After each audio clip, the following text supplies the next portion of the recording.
Welcome parents, students, family, friends, faculty, and the graduating class of 2010. I think it's only appropriate with this class that 2 cement trucks rolled in at the same time we're beginning graduation as we begin the final phase of construction that this class has been through since their very beginning.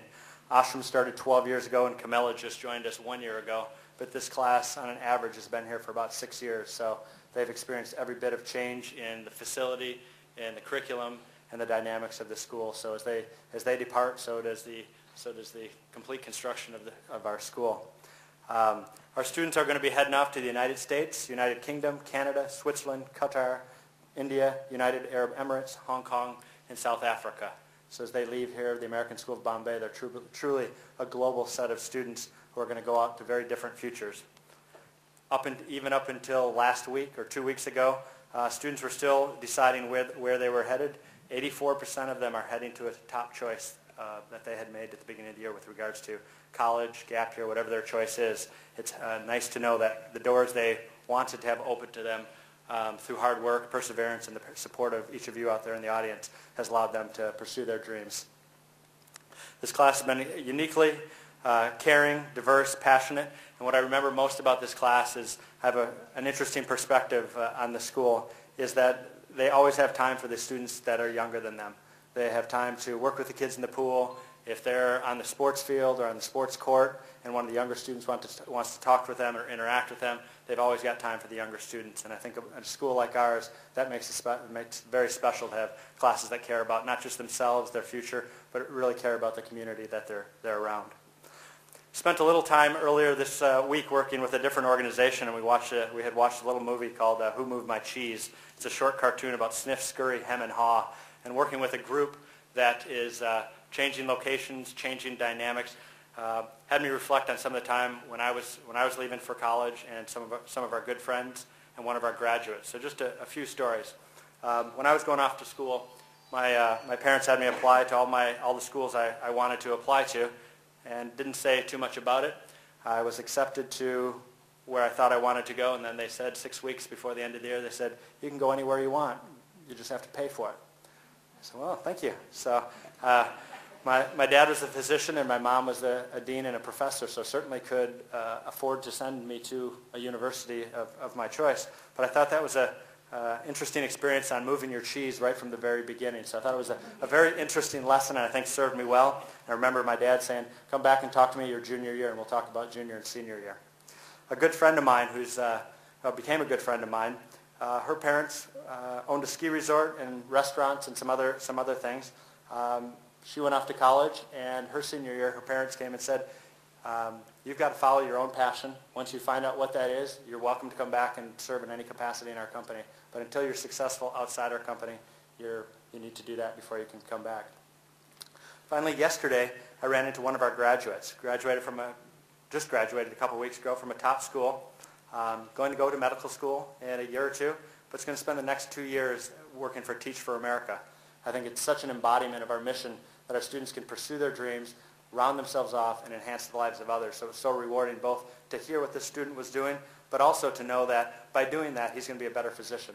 Because the research will tell us that by being able to take care of the soft skills and teaching and learning, it makes our physicians better. So it's great to hear from one of our ASB graduates yesterday.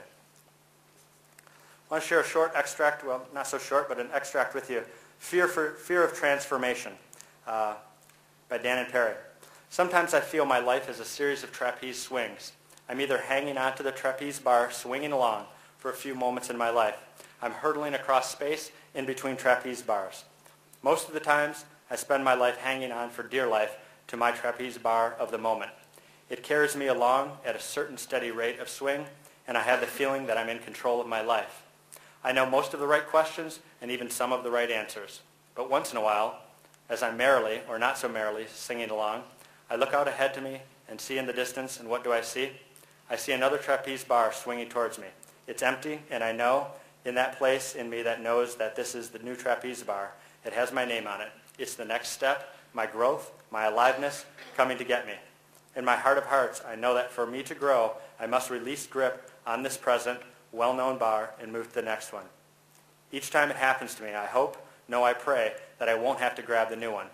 But in my knowing place, I know that I must totally release my grasp on my old bar for some moment in time. I must hurtle across space before I can grab onto the new bar. Each time I am filled with terror. It doesn't matter that in each of my previous hurdles across the void of knowing, I have always made it. Each time I am afraid that I will miss, but I do it anyway. Perhaps this is the essence, what is the mystics called the faith experience.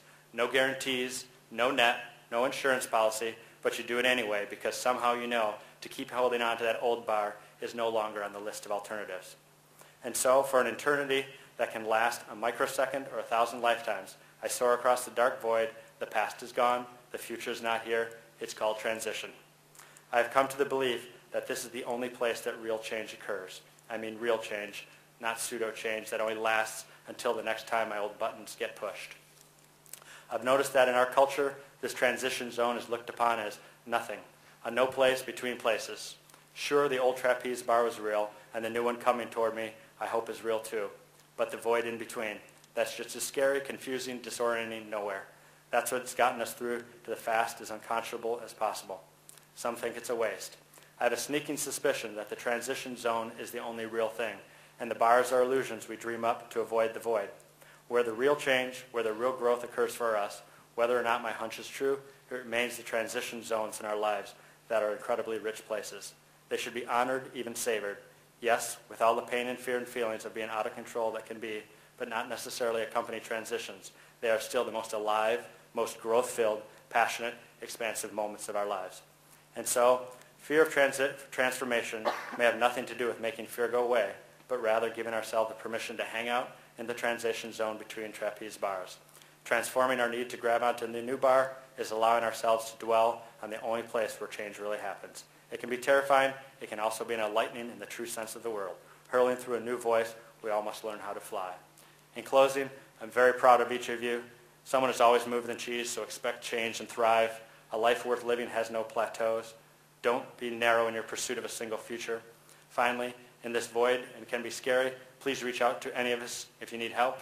We will send phone numbers and an email tomorrow so you can stay in contact with us, because this next 3 months, as you grip onto your new trapeze, can be scary and unsure, but incredibly exciting. I wish you very well, and I look forward to hearing about your accomplishments in the next 4 years. Thank you.